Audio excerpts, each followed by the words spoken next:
Sharp remarks and social media posts by Donald Trump on the Iran conflict have triggered a fresh constitutional debate in Washington, raising questions about presidential power and limits during the times of crisis.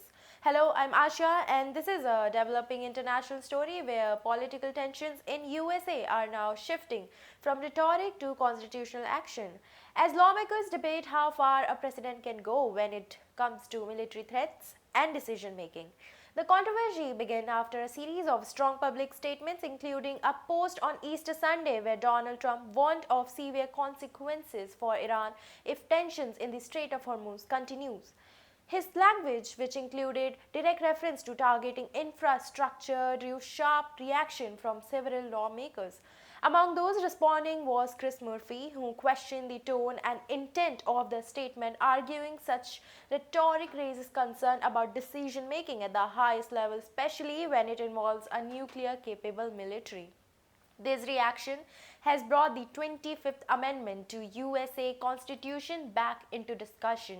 This provision allows for a president to be declared unable to carry out duties but only if vice president and majority of cabinet agree formally inform Congress. In such a case, the vice president temporarily takes over as acting president. However, in a practical terms, this option remains highly unlikely. Vice President J.D. Vance and key members of the administration have shown no signs of invoking this process. Even if it were triggered, it would require two-thirds majority in both houses of Congress to uphold the decision if challenged, making it politically very difficult in current scenario. Because of these challenges, many Democratic leaders are now shifting their focus towards a more immediate and workable route, limiting executive power through legislation rather than removal. This brings attention to the War Power Resolution, a framework designed to ensure that the President cannot engage in prolonged military action without approval from Congress.